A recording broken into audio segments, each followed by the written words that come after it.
Welcome to the Young Pro Show. My name is David, and today we have a special guest here with you. His name is Jamil. He's a successful entrepreneur. He's started 3 businesses already, and he's going to talk to you a little bit more about that. Jamil, why don't you start off just sharing a little bit about what your story is and what has brought you to where you are today? Yeah, my name is Jamil Bhuya, born and raised in Montreal. Moved to Ottawa when I was pretty young. Basically, what brought me here today is just kind of starting to believe in myself at a young age. My entire life I was kind of pigeonholed into one career choice. Basically, the pinnacle of success here in Ottawa is working for the government, and I believed that for a really long time. And finally, kind of breaking out of that shell. The biggest thing for me is getting out of my comfort zone, getting out of that zone, not caring what other people thinking about me and what they thought of me. That was pretty much the biggest thing that helped me overcome whatever it was I needed to overcome at the time and become who I am today. Great stuff, Jamil. Now, was there a specific point that you remember where you kind of switched from this mindset that you might want to work for the government, that's the pinnacle to success, to doing your own thing and running your own business? Yeah, there was 2 big points. One was personal and very emotional, and it had a lot to do with my family because they were the foundation of basically a lot of my beliefs. And kind of once that foundation crumbled, once you grow older, you kind of see people for who they really are. As much as I love my family on a personal level, from a a respect point of view and everything along those lines, I came to realize a lot of the lessons that they taught me weren't necessarily, I couldn't take them for what they were at face value. And so that kind of emotional transformation, kind of growing into my own person or my own man, so to speak, that was a huge part of it. The other one was supposed to work for the government. I did start the path, and thank you, Mr. Harper. When you stopped hiring students through the budget freeze, it really made me reconsider what I was truly passionate about because it forced me out of my comfort zone. Wow, awesome. Jamal, I love what you said right there, how you talked about you started realizing what your parents were saying at face value. And I think that's important because there's so many students and youth that are growing up that are taught a certain way of thinking and taught a certain way of doing things, but a lot of them aren't really realizing that it may not be the most productive way of doing things. So, all right, cool. So you decided that you weren't going to go in the government anymore. What gave you the inspiration to start your own business? I've always wanted to start my own business. When I was younger, I didn't really know why. It just seemed like something cool to do. Be your own boss. You get told all the stereotypical things, money, finance. But at the end of the day, it was really just something that I was doing while I was bored at work at my government job. I got paid to start my own business. So I was kind of living the dream for a little bit there. But then, it just gnaws at you at night. You're wide awake at night. Your ideas are racing through your head. You're trying to scribble them down under your notepad back then. Now I got Evernote and a few other things. But, the biggest thing about it is when you just have this itch that you can't stop, that's when you need to dive into something. It's more than just self-realization. It's just coming to the fact that you've got something within you that 40 years down the road, and I've seen many people do this, you just tell yourself, what if? Why didn't I do it? Why did I get so comfortable? Why did I get so scared from starting? So that was the big thing for me. I love food. Thankfully, I have a really good metabolism. So because of that, I'm in pretty good shape, despite the fact that I love pigging out. I've eaten at restaurants all over the world, and it was my passion. And for me, it was my stepping stone into getting into business and really establishing a base for myself. So the first business that you started was a restaurant business. Restaurant business, one of the worst businesses in the world. Incredibly high capital startup costs, very low rates of return, but it was just something I loved. And when it's something you really love, doesn't matter who beats you down, doesn't matter who tells you you're not going to do it. The one thing people always used to tell me, David, which cracked me up, was, how are you going to be different from the works? I hated that question. It's like, well, you know what? There are 3,000 restaurants in Ottawa. At least 1,000 of them serve burgers.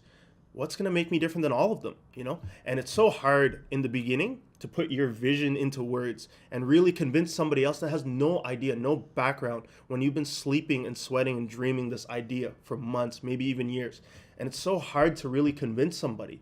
And really, for me, it wasn't about convincing other people. It was about convincing myself. Yeah. And once I came to the realization that, I know what I'm doing, and, the biggest thing I can say is we're so hard on ourselves as people, especially as entrepreneurs. We're so critical of everything that we do and everything that we try that we tell ourselves maybe it's not good enough.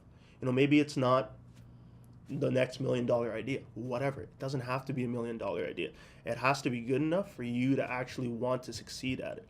And that, I think, for me was a huge lesson. It doesn't matter what other people think, because really it's, where you're going to end up. Where point B is, even though you don't know how to get there from point A.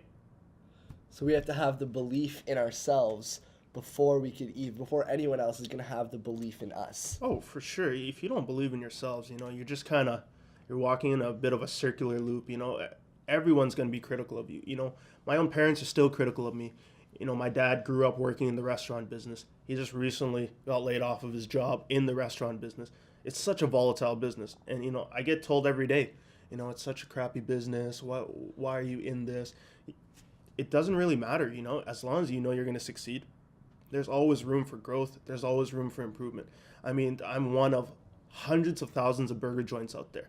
What makes me different from the rest? Well, you got to come try my product and really experience and taste my vision, because I can't explain it in words, and it's just something you really need to experience. I love what you said right there. Come taste my vision. Yes. Yeah, because earlier you were talking about how it was hard for you to get your vision and what you were doing into words. Yep. So when you're in the food business, you don't really have to get it into words because you can get it on a plate. Yeah, well, you know what? This is something I always say, and I really don't like it when people ask me, is your food good? It's like asking a lawyer if they know the law. It's like the minimum that you need to know. If your food doesn't taste good, what the hell are you doing? You're obviously not doing something right. There's so much more to a restaurant than just food, and that's where most restaurants fail. They don't know how to market. They don't know how to create a community. They don't know how to, create. I think of my restaurant as an online funnel. I funnel through Facebook ads, and different types of social media and email marketing. And the end product is they end up consuming my burgers and fries. But if my burgers and fries don't taste good, none of that other stuff really matters. So I'm not a big fan of saying, yeah, my food tastes good. I mean, that's, like I said, that's like the minimum point of entry right there. If my food doesn't taste good, everything else is out the window. All right. So I know you said that you don't really like this question, but I am curious, what does make you guys different? If I walk into a restaurant and I'm trying a burger, I mean, I'm sure I'll experience it for myself. Yeah. Well, one thing we tried to really focus on here is Ottawa's a pretty interesting market to work with in terms of restaurants and food. Every restaurant you go to, they're going to serve you a little bit of everything and anything. Right. And what happens is that kind of deteriorates the quality of the food. When you have such a wide menu, you can't focus on one thing. Everything's frozen. I'm going to go into a rant about the restaurant industry, so please stop me if I get a little out of hand here. But basically, what happens is food's all over the place. They're trying to appeal to everybody and anyone. And when you have this much product, you can't turn it over fast enough. So we said, we're going to focus on literally two things, burgers and fries. But more than that, we want our brand to tell a story that gets people excited. Eating out isn't about satisfying hunger. It's an emotional thing. It's a community. You don't go to a restaurant because you don't know how to cook burgers or fries. No. You go to a restaurant to be a part of a tribe, be a part of an experience, and something that makes you, proud to go take your friend, take your family, whatever it is. So we really focus on just having a lot of alternatives for different people. We think of ourselves as a Canadian burger joint. A Canadian restaurant. We're showcasing the best of Canadian foods, burgers and fries, and it's open to everybody. And that's kind of what Canada is to me. I grew up with friends from all over the world. And that's what we want our burger joint to be. We want it to be open to Muslims, to vegetarians, vegans, people with celiac disease, people with different dietary restrictions, especially women. Burgers are traditionally seen as a male-dominated food. So we tried to open it up by giving women more female-friendly options, lettuce wraps, whole wheat multigrain buns, etc. So just lots of variety, making the food fresh in-house, and just focusing on a few different ingredients. Make all our sauces in-house, hand-cut a few 100 pounds of fries every day. And I can go on, but really it's just creating excitement and just focusing on a few things that you're good at and not worrying about the rest. All right, man. I love that you were talking about how you were using your story to, you're trying to create a story behind what you're Oh, yeah. doing rather than just, your menu of different choices of food. And that's really important for all the viewers that are out there, because regardless of what you're doing, you got to start with a story, because Yep. story facts tell, but stories really sell. Yep. And I never thought about that in the restaurant business, but you're coming here and telling me that that's what you're doing. You're starting with your story and what you're really doing, and that's really really interesting, because I've never heard that before. So what's really, where are you guys going now with your restaurant? So it's running successfully. You Yep. have you have a great menu. You have awesome people that you're working with. Where are you guys kind of taking this whole thing? Basically, we've always, my vision from day one is always, I've seen us as an international player from day one. And I basically planned the restaurant, they say dress for the part that you want. We wanted to act for the part that we wanted. We wanted to have an interior that literally, we had people from day one thinking we're a franchise, asking, where are your other locations? Even in terms of marketing, we really wanted to be something where we're unique, where we wanted to be something that we're emotionally connected to people. Because I really believe that food is one of the easiest ways of experiencing somebody else's culture. It breaks down borders. It really helps people immerse themselves in an experience that they couldn't really get other than traveling, right? The first time you had Chipotle peppers, you probably died. Your tongue was on fire, but yet it's something that you can learn to appreciate. You can learn to like. It's really a sensation that only food can give you. So we wanted to really take this concept, simplify it, and we figured, burgers and fries is such a global phenomenon, whether it's burger joints or fry joints. So we want to eventually see ourselves, expand here in Ottawa. We're already looking for a second location right now, and we eventually see ourselves as a franchise. Okay. Whether it's here or internationally, we've had offers in outside of North America, but it was way too early at the time. But that's basically the path we're taking. Okay. All right, that's awesome. I'm gonna have to take a stop at this place and try some of this food, because just hearing you talk about it's making me hungry right here on the show. Yeah. Awesome, man. So it's great that you guys are looking at expanding. I really want to ask you about what it's like, inside the business, what it's like to run people inside the organization, because regardless of what business you're running, you have to know how to run people and manage people and be a leader on your team. So what have you learned since you've started running your business and running your restaurant about leading people and having people to support you with your vision?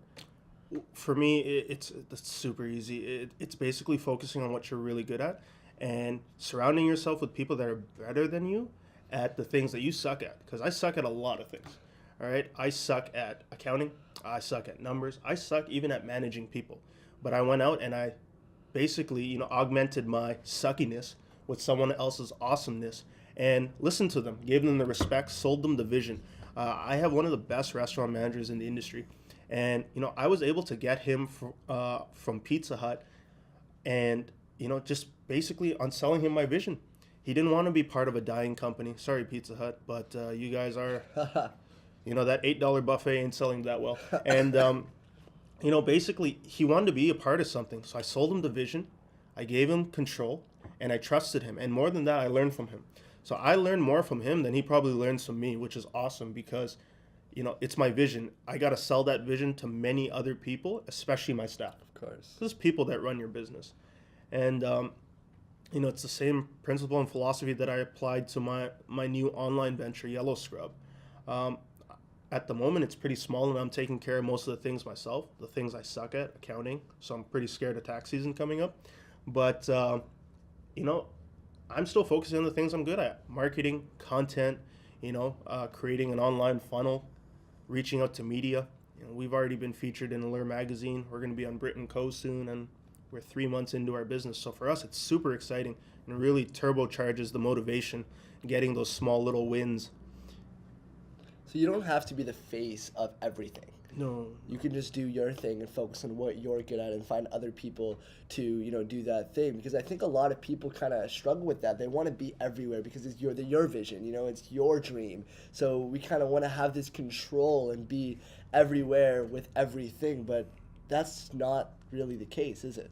No, especially in restaurants. I find with most small restaurants, what happens is the owner puts so much pride, which he should, on his sleeve that everything that doesn't work in his favor is like a personal blow to his or her own ego. Sorry, and that can be really challenging because it's not what's best for the business. It's probably what's best for that person's ego, and that can really trickle down into the culture. And now you have this kind of entitled culture that you give into your employees because really you don't respect their word and what actually works. And so remember, it's really cliche, but it's not personal, it's business. It's not personal, it's business. I like it. So, what you were telling me about a failure some failures that you've experienced on the way. I mean, success is not just a high road that you're just getting, good things all the way. No. So, what are some failures that you've kind of experienced on the way, and how did you kind of cope with them and move forward past them?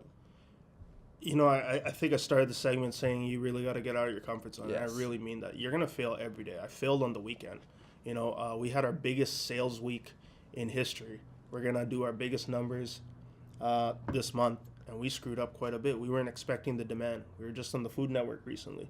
We got a huge rush on the weekend. Something we didn't expect. We under-ordered food, and so we had to scramble and kind of adapt.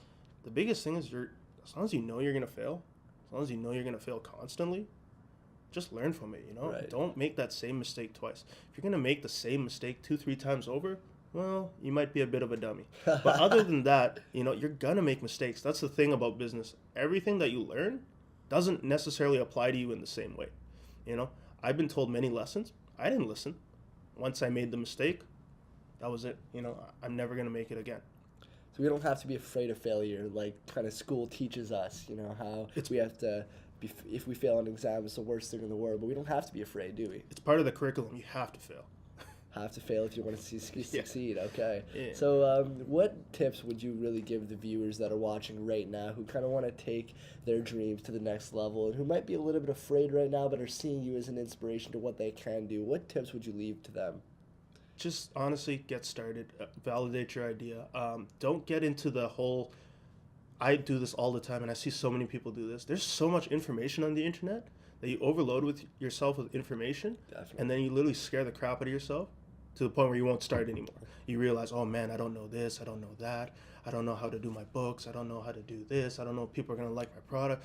And then all this doubt and fear creeps into your mind, and it's like, it's a systematic beatdown of everything you've gone through in life. You may have failed a quiz once. You may have been dumped by a girl once. Your parents may have told you, why'd you stay out so late once. It's all these things that just kind of creep up subconsciously, and they just eat away at you without you even realizing. And then you might tell yourself, man, I don't know what I'm doing. No one knows what they're doing when they start, Very few people actually know what they're doing, and even those people fail. So really just get out there and start. Talk about your idea. Validate it. Even if people don't understand, you might realize, man, I suck at pitching my idea. These are all little things I got to work on. You can never work on something if you don't do it in the first place. Right. It might not be your idea that is what's not working for you. It might be the way you're communicating that idea. And if you learn how to communicate it better, well, you might have a better chance of, getting people on board with you. That's the name of the game in marketing. It's communicating a small, simple idea and creating emotional connection that might not necessarily make sense to that people, but it's enough to get their dollars in your pocket. Right. I heard this quote that really resonates with what we're talking about right now. It's that you don't have to be great to start, but you have to start to be great. Oh, definitely.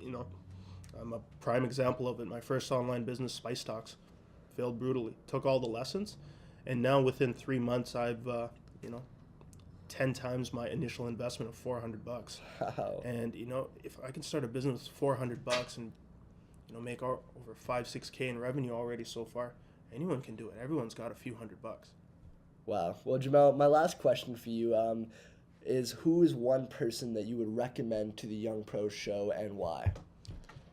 For me, I really like, it's cliche, I'm sure many people know him. It's Tim Ferriss. I just love the fact that, he really gets you thinking about, you don't have to do it yourself. You can really automate anything.